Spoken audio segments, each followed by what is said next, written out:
This podcast may contain adult themes and triggering topics. Please be kind to yourself if you get triggered by what we discuss. Also, this isn't a substitute for therapy or counseling. Please listen to the appendix at the end for some of our recommendations for resources that will help you find a qualified mental health care provider.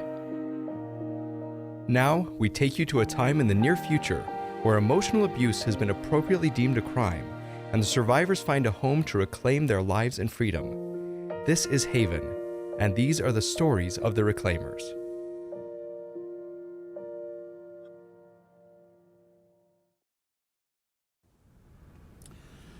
Dr. Colossi, may I come in? Oh my goodness. Senator Everett, please, by all means, come in. I hope it's all right to just stop by. I got your schedule from your assistant. She said you were back from assignment. Yes. Would you like some tea? Well, yes, thank you.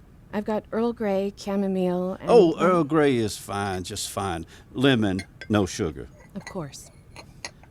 Dr. Colossi, Senator Gold tells me that you were able to complete Ben's transfer to secure holding at the rehabilitation center. You knew about Ben? Here's your tea. Yes, I know about a lot of things. Things like a sleeping bag outside the encampment. How do you know about that? Oh, here, let me get that. Thank you. I'm sorry to just blurt that out. I needed to confirm certain things for you. All right. Could you maybe confirm a little more? I'd be happy to drop my heightened blocks, Doctor. You can read whatever you'd like. Wow. You are an open book. Then why don't you tell me why I'm here? You are part of a global coalition of agents, and you build domestic and foreign relationships to help develop education regarding the psychology and biology of heightened empaths and now telepaths. You also provide security services for those impacted by predatory personalities. And you're delighted to finally be able to discuss this with me because you genuinely disliked the setup of the inquiry. And do I have your permission to use my gift while we're together? Yes. I give wholehearted consent. I trust you, Dr. Colossi. I remind you of someone, but you don't feel comfortable talking about who it is just yet. Though you wanted to let me know about it so I wouldn't be suspicious of that, respect that you feel for how I've responded to the inquiry. I'm getting that sorrow, Senator. Whatever happened to cause that, I'm so sorry for your loss. Your gift really is remarkable. I guess. I'm getting that panic. Yeah, well, the last time a polite, semi-mysterious man complimented my gift like that, he was preparing to use coercive control to create trauma bonds and use my gift for his own nefarious purposes. Yes. I just spent the past year reviewing all that man did, and he is despicable. I cannot express enough sorrow for all he put you through, Dr. Colossi. Watching Judge Day and Ms. Lynn handle his trial has been the most satisfying indeed. Thank you for that calm wave. You have some exceptionally well-developed blocks. I had no idea you were an empath during the inquiry. I thought it might muck up the whole operation if I made it about my abilities. That is some delicious tea, Dr. Colossi. I thank you. If your abuser had known I was an empath, I likely wouldn't have been able to stay on the sitting committee. Fair point. Dr. Colossi, this global coalition I mentioned has had an eye on you for some time. Because of the justice reform? Well, as impressive as that was, no. No, because the target of a malignant narcissist is usually someone we want to know, especially a target who manages to keep that malignant narcissist distracted for 2.5 decades. In my experience, there is no keeping anything with a malignant narcissist. Well, That works out about the same as my experience. And that's why I'm here. The coalition I represent is particularly invested in ensuring that antisocial predators don't rise to power. And how do you do that? Well, that's another conversation for another time. What exactly is that time? After you've agreed to join the coalition? Are you asking for something, Senator? No, I'm not. Not yet. Because you still don't trust me. I don't know that I would trust anyone right now. It's only been a few months Since your heroic actions at the end of the inquiry. Are you idealizing me? Oh, no, ma'am. I'm just a well-brought-up Texan who learned a long time ago that respect and kindness should be the rule of the day. My grandmother taught me that true gentlemen are willing to hear a no. If I said no to your very kind request, what would happen? Well, first, I'd be impressed by your blocks. Those are quite powerful, Doctor. And then I would tip my hat, thank you for your time, and extend an offer of assistance anytime you need it. Any friend of Amelia Gold is a friend of mine, Dr. Colossi. Senator Everett, you can call me Persy. Then I'd like you to call me Topher. Topher? My grandmother called me Topher. It's what my friends call me. Topher. I like it. Topher, what if I'm not sure about all this? And what if I needed to know why you think I'd be a good coalition member? And what if I needed to know who runs the coalition? Well, I'd say that I'd be pleased as punch to help you get what you need to make an informed decision. And I think you'd make a good coalition member because you didn't just escape hell, you built a path so that every other survivor of hell could follow in your footsteps. And forgive this bit of self-promotion, but it's me. I run the coalition. And who runs you? The coalition has both governmental and intelligence oversight by the Heightened Receptor Alliance of the United Nations. I've got, we'll call it, just scads of commanding officers to keep me in line.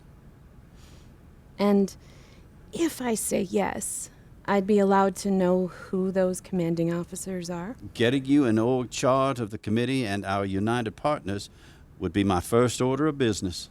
What if I said yes, but I needed conditions? I'd be cautiously optimistic. What are the conditions? I have rights of refusal. I need to be able to say no to assignments without providing a reason why. Well, of course you can. Consent is Directive 1 for the entire justice system. Oh, you sly thing. You enjoyed quoting me to me just now, didn't you? Oh, I've been reading a lot of your work over the past few months, Persy. Yeah, what are the other conditions? Just one. What's that? No black ops. I have to be able to tell Attie and Pheeny about the operation and any assignments. On that, we may have one issue. Prior to yours and my meeting this morning... You've already talked with Pheeny. Knock, knock. Persy? Topher? So you asked him first. Well, what kind of nozzle would try to separate you two? The dunderhead kind. The soon-to-be convicted kind. Did you ask Attie to join too? Oh, well, no. We thought that wouldn't be fair to your little boy. And besides, we only have 2 spots. 2? Alcorn needed to resign her spot alongside her senatorial resignation. She's a real loss. Yeah, that is a real loss. And the other open spot? He's currently facing murder and abuse charges for crimes against a number of people, including the former director of the Federal Reclamation Center. Not former. She's only on director probation for a year. Well, don't I know it? She'll be twiddling her thumbs with only advocacy to fill her time. Only 12 short months to complete a first or maybe a few. First assignments, that is, if you accept, Persy. You haven't said yes? Well, I don't want to do it unless Persy does it. Oh, you are most certainly a package deal. We already know that. I can't believe you're even questioning this, Purse. He gives you a chance to boss around generals and diplomats, and you're considering turning him down? Now, Pheeny, let her breathe. Persy, you've been through a level of complex trauma that deserves some care. Of course, there's no requirement for you to say yes here, and there are still ways to help the coalition if you choose to decline. For example... I'm all ears. Well, your 13 recruits, they weren't the only targets. We believe your abuser had other interns like you who were coerced to eliminate other war criminals. And you want my help to... Review your case notes from the encampment. Go over your recordings for anything that stands out now. That would give us a lot of information, and then other operatives could be sent to find those interns and their recruits. No telepathic testing? Persy, I'm one of the few who heard the recordings of your abuser's training sessions with you. You heard the... You have the recordings. Yes. In fact, it was your testimony during the inquiry that gave us those recordings. And those recordings have set off a firestorm of subpoenas that have already paved the way for the rescue of many people. And that's all because you had the courage to come forward, Persy. Now then, Pheeny, how many new reclamation centers will there be in the next 2 years? 16. All over the country, and a second location right here in D.C. Good. With Percy's testimony and our work, we're going to need a safe place to send the survivors we rescue. 16 completely staffed centers won't nearly be enough, even at capacity.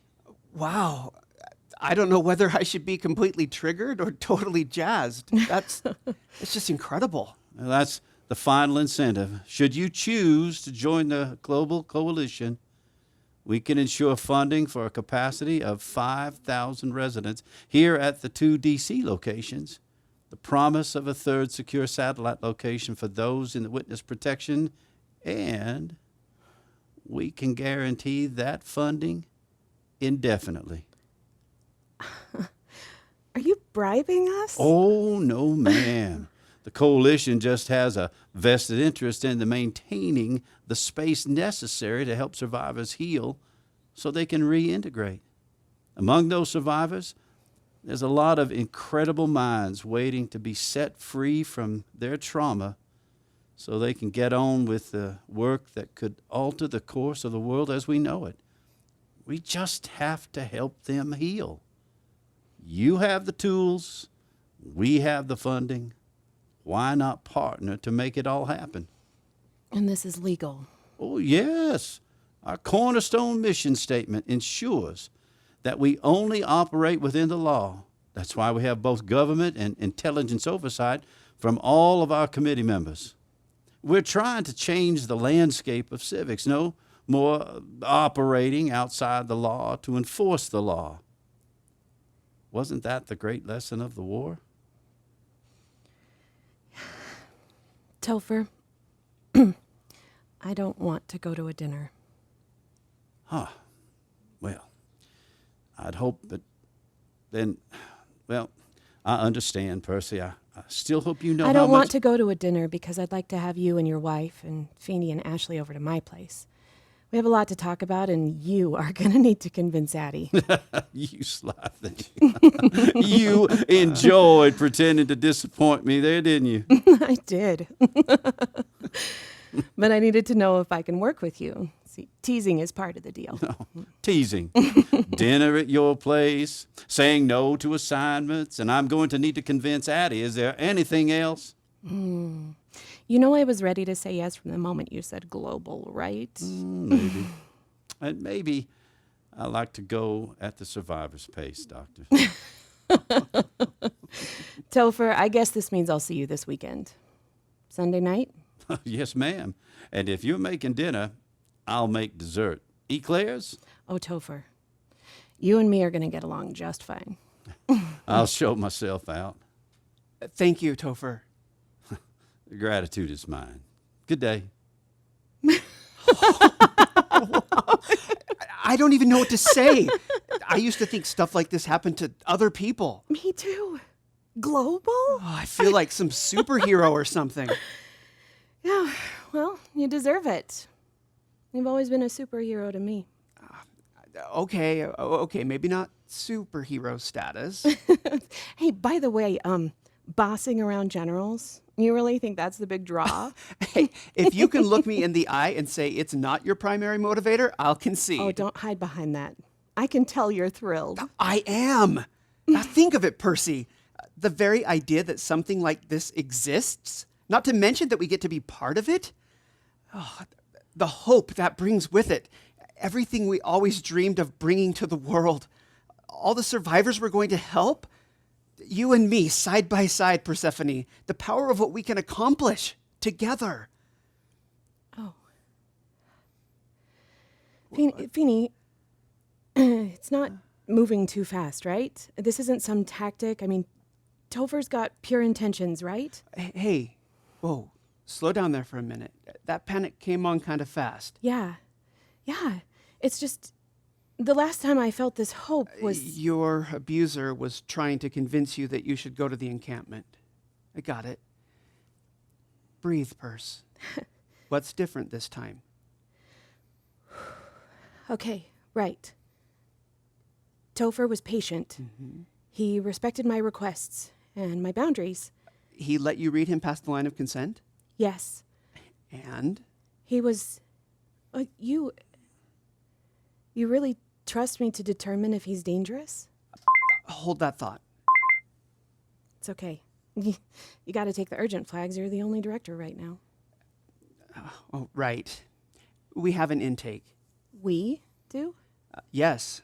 The survivor asked for you specifically to be there, and the intake team said I should handle this one with you. Hey. Well, look at that. First, a Texan asks me to run the world, and then my best friend and I get to ride off into the sunset back in the saddle style. Yeehaw. Yeehaw. Persy, you may want to take a look at the intake file. Hello, anxiety. Pheeny, that just spiked more. Oh. And they're positive They're positive? Gold's transport team dropped him here this morning. Apparently he left deep black before you even got there, but he and his wife wanted to stop by their home before they came here. Let's talk about it while we walk. I'm not thrilled about you handling this one.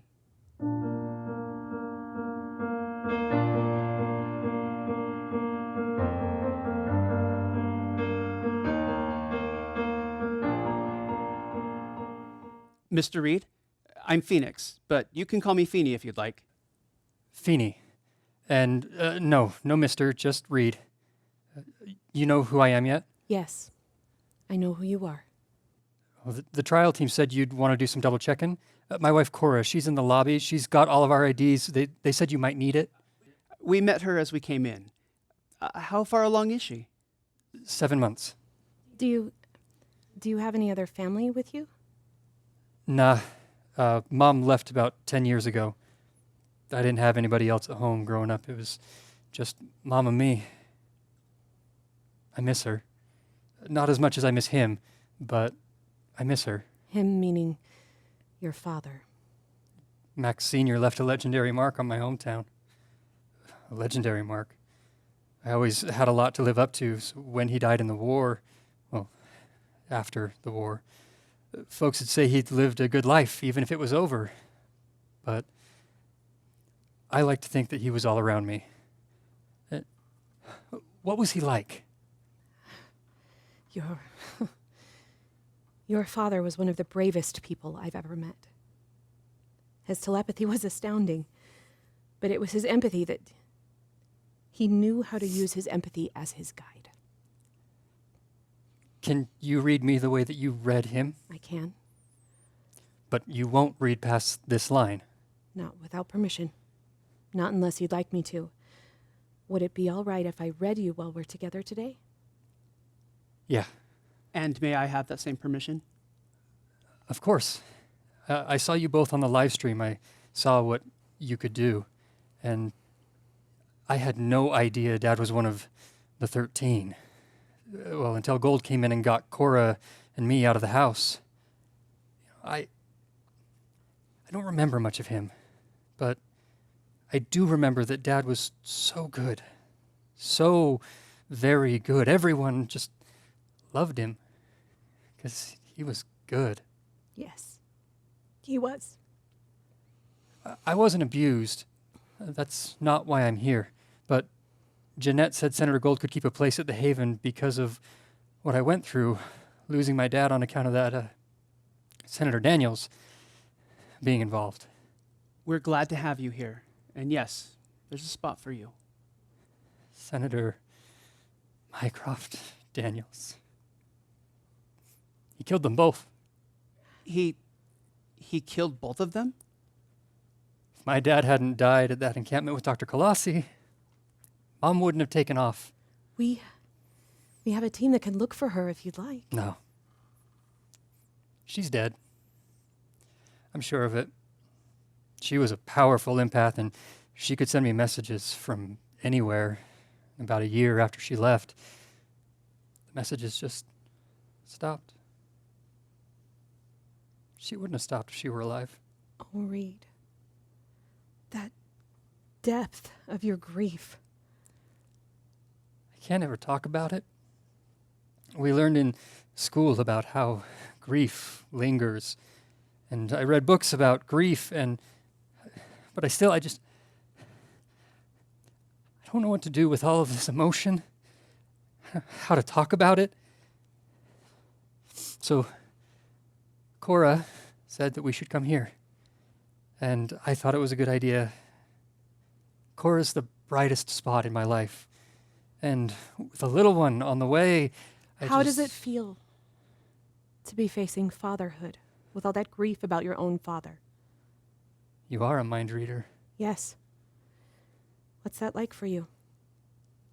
I'm tethered. I feel like I'm tied up in knots and I don't know what to do. I'd really like to get settled in. Cora's had a real emotional time since Gold came to us. Of course. We usually like to give you more information in an intake, but there's time. Would you like me to come by tomorrow? You both could come by if you'd like. Reed, my door will always be open to you. The intake team recommended I come meet you at your request. I'm so glad I did. However, I can't be your advocate. It'd be a breach of ethics for me to work with you long term. Because of how my dad died. Yes. From a purely circumstantial evaluation, I'm the reason that my actions led to his death. I told Cora when you confessed on the live stream that I like how you just took it on. I respected that you just owned up to your part in it. You don't owe me nothing. I just thought I could find out more about him. Of course. Of course. I'm happy to answer anything you'd like to know. I want to know, did he think about me? Did he think about my mom? All the time. You two were his primary goal, his complete focus. He had baby pictures of you everywhere. I never knew you were a Maxwell Jr. because he was so careful hiding your name in his thoughts. But he thought of you always. Thoughts of you and your mother made him smile from pure happiness. That. I wanted to know that. Thank you. Pheeny, I'd be glad if you stopped by, and Dr. Colossi. I hope you'll call me Persy. Persy. Thank you. Pheeny, I'll go take Cora over to our lodge now. I'll be by tomorrow to make sure you're settled. Looking forward to it. Are you okay? I haven't felt that much emotion from you Since Maxwell Sr. himself took his life. I made you a promise, and I intend to keep it. No more nothing blocks. You gonna be okay with that? All my really real Persy emotions? Yeah, it actually feels, it's a relief. I've missed that connection. I've missed my old friend. Thanks, old friend. I'm happy to be back. And I'm a little worried. It's going to be difficult to be around Reed. I don't want him to think that it's his... He deserves to ask questions. He deserves to know anything I can tell him, and still... I feel scared. Wow. Really real Persy emotions and full-blown admissions of fear all in one day. You love this. Oh no, I don't love that you're scared. I just love that there's no nothing. It's how I know that Nozzleface is gone for good. I could stand to hear you say that a few more times. I have trouble believing it myself. It's such a shock to wake up in the morning and not hear his broadcasts. Wait, you're angry with me. I'm angry he was doing that. And I'm angry that you tried to cope with that alone. Yeah. Hey, you have something you want to ask me? Now who's the mind reader? Only with a certain stubborn who promised not to use unnecessary blocks to prevent me from helping her heal. Good point. Phoenix, will you please be there with me at Mycroft's assigning tomorrow? Right by your side. Yes. On one condition. What's that? He manipulated you to comply with calling him by his first name. Pheeny, after I address him in my victim statement, I won't ever speak or even think any of his names ever again. Persephone's stubborn, huh? And proud of it.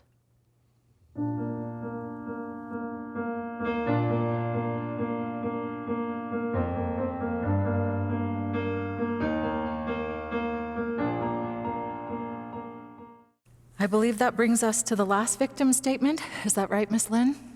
Your Honor, before we can hear from the final victim, there is a motion before the court. Oh, yes, I did get that. I'm sorry. It's been a long day. It has, Your Honor. We are grateful for your choice to allow every victim of Mr. Daniels to make their statement publicly. Is your witness all right? Would she like to break until tomorrow? No, Your Honor, she is ready, and we'd like to wrap the assigning today as you requested. That's kind. Thank you. Now, to the motion for address, it's granted. The victim may address others in her statement. Thank you, Your Honor. The state has called the victim, Dr. Persephone Colossi, to make her statement. Will Dr. Colossi agree to oversight by the Empath Council? Yes, Your Honor, and with your permission, a live stream is also welcome. Granted. Dr. Colossi? Thank you, Your Honor. Professor Daniels. When I thought about today, and I thought about this moment, I came up with so many things I wanted to say. So many things I probably should say. So many things I was ashamed to say. And I realized, after all this time, I was still anxious about how my statement would be heard. Not by those who are listening on live stream or the other victims. No, I was terrified about how you would hear what I said. All the old torment resurfaced in new questions. Would you twist my intentions, willfully misunderstanding what I'm trying to say? Would you exact an emotional price for my speaking out? Would my reactions give you supply? Would I be able to read your dark thoughts, reactivating all the trauma you caused? Would anything I say have any impact on you at all? And that's when I realized I don't have to worry about you and my words because I'm not here for you. I'm here for me. I'm here for your other victims. I'm here for all victims. For everyone who's ever had to worry about speaking up and speaking out. For everyone who's ever had to question their own experience, for everyone who's felt hostage to their own brain. I'm here for everyone who's ever been a tiger in a ring of fire, terrified of getting burned, yet manipulated, conditioned to stay, even to their death. When I think back to all those years ago, when you and I first met, I can't help but think of Sephi, this girl I once was, who tried so hard just to make you happy. This girl who loved you, first like a mentor and then like a father, because you not only permitted that framework, you encouraged it. You built it up. I think of that girl I once was, and I realize I'm here for her too. I'm here to let her have a voice. I'm here to say that you coerced my trust through cruel deceit. I'm here to say that you manipulated my attachment, preying on my admiration for you. I'm here to tell the world that none of your published ideas are your own, and that you plagiarized more than just words. You plagiarized whole identities, mine and countless others over the years, using our talents to build up your reputation. You made me the villain, no matter what loving or thoughtful thing I'd done for you. You manipulated my self-awareness so that I questioned my own sexuality and inner experience. You exploited my heightened gifts, using them to accomplish your destructive, unethical goals, all while stunting my development, preventing opportunities to serve the world as you'd once suggested I could. You took the lives of 13 blameless heroes, condemning their innocent loved ones to untold grief and pain. And you infused all this abuse with the conviction that it was my fault, projecting all those horrible things you were doing onto me, so that I would be framed as the predator in my own mind, costing me years of self-hatred. And then you discarded me in the cruelest way possible, telling me our relationship had no value to you.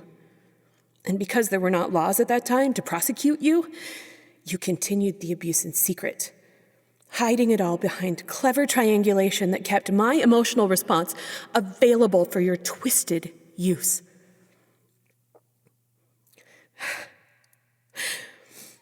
I'm here to speak these words, but not to you. I'm here to speak plainly about what you did, not because it will change you, but because it will release me from caring about what you think ever again. You may have thought that you could trap me, just like the tiger, believing that you could threaten me with the fire and with getting burned. What you failed to understand, sir, is that I cannot be burned by that fire. I am made of that fire. I was never made of what you did to me. I'm entirely made of me. A me you'll never get to know, because after your assigning, you won't have any way to access or manipulate me or any other potential victim ever again. My fellow victims, it's time to celebrate our survival. For everything that was stolen from us, let's celebrate all that we rebuilt. For everything that was manipulated within us, let's celebrate the many ways we remained committed to the truth. For all the times our abusers twisted our intentions and our words, let's celebrate the voice we maintained. For the times the predators tried to control our narrative, let's celebrate our own stories of healing and reclamation. I believe in you. And I believe in your future. And I believe in your right to freedom from your abuser. I invite you to reclaim that freedom, to reclaim you. I invite you to a candlelight vigil tonight at the Federal Reclamation Center. It's time that every victim was brought out of the hell of abuse and into the light of Haven.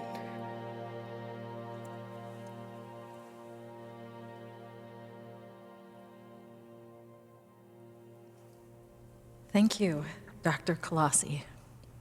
Have you any further requests for Mr. Daniels' assignment record? I do. I would like to do something slightly unprecedented. Wesley. Your Honor, we believe this doesn't require a motion, but there is no procedural rule regarding Dr. Colossi's request. If a motion is required, we have it here to file with the clerk at this time. Please proceed without the motion then, Dr. Colossi. I want to make it clear. This is an action I alone choose. I have engaged in years of research and healing work already, and I have an incomparable support network. I believe we're all aware, after the inquiry in particular, of the inspiring and dynamic advocate you have in your friend, Dr. Soleil. Yes. And I want that said because I don't wish to have any other survivor see this as a required step on their part.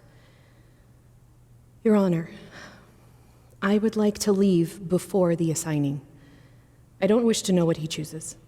It's enough for me to see that he's in the hands of the court and that he can never contact me again. I don't want any knowledge or information about his life after this moment. I believe Miss Lynn is right. Confirmed. Yes. There are no procedural rules. So, I grant your request to take your leave. If the Empath Council and the Haven Trial Team both agree, we can continue without you. Both the council and the trial team have imprinted their approval in the declarations we filed with the motion to address this morning. Granted. You are free to go. Dr. Colossi? Yes, Your Honor. I hope you keep that thought as you move forward. You are free. It's over. Go out and do your magnificent things. I will, Your Honor. Thank you.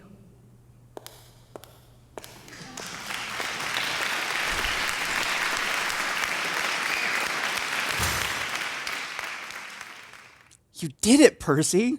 Ready to go home? I've got a transport waiting at both entrances. Wesley wanted to give you a secure exit in case you didn't want to face the crowd. The crowd? Yes. Look over here. You can see out this window. Wow. Crowd's gone bigger since I came in earlier. It was all over the live stream. Haven supporters wanted to show you support, Persy. They wanted to give you the biggest victory walk ever.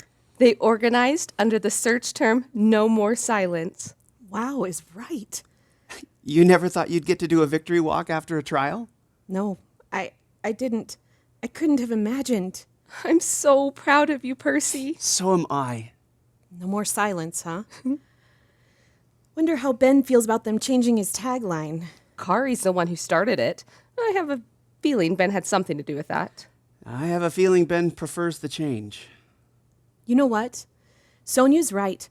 I'm gonna take this win. Let's go out the front. I want other victims to see what it looks like to get a true victory walk. I'm gonna cry. Oh, sweets. You always cry when you watch a victory walk after a trial. I do. The look on a survivor's face when they realize they're not alone. People cheering them on, telling them how brave they were. You can practically see the blanket of support. How far we've come as a nation. Our nation needed the healing, and our survivors deserved the support. I only wish every survivor had a Pheeny and an Attie in their corner. We have got to get a Haven in every state. In every city. All over the world. We will. With Topher's help, we will. Thanks, old friend. Attie, Savannah's got Dion? Yes, they're at the aviary at the Eagle release that was planned for today. Then I don't want to go home. Let's call Savannah and have her meet us at the Haven. I want Dion to see the new construction. I want to show our son the future we're building.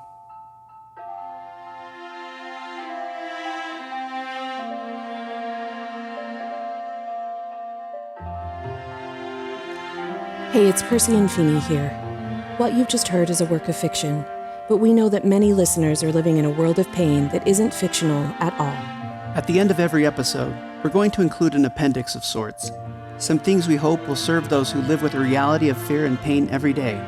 First, we want to let you know about our website, www.empowering.tools, where we keep an ongoing list of books, websites, hotlines, and many other resources for victims and survivors of toxic relationships. Second, we love to hear from you. If you'd like to share your story with us or let us know how the episode impacted you, we'd love for you to reach out. These are deeply emotional things, and we want to give you a chance to share. We're a small team, so an in-depth response isn't always possible, but we do read every message we receive. Third, if you're in crisis or you need to find an immediate way out, please call 800-799-7233 for the National Domestic Abuse Hotline. If your abuser is a parent or a non-romantic relationship, there are other resources we've listed on the website that are just for you. A reminder, emotional violence is still violence. You don't need to have bruises on your body to deserve help, and it's okay to feel what you're feeling when you call. Fourth, be safe. For some, getting out will take planning and time. If you know you need help, do what you need in order to safely get away. Lastly, we know how difficult it can be to believe there's hope on the other side of a toxic relationship. Many on our team know the devastatingly difficult steps it takes to get away from an abusive predator. But there is hope. You don't have to do it alone. If you don't have supportive family or friends, you can still find support at the hotlines we mentioned earlier or at a local hospital or shelter. Thousands of survivors have made it out. Getting out and reclaiming your freedom can be your story. We believe in you. We believe in your future. And we believe in your right to that freedom.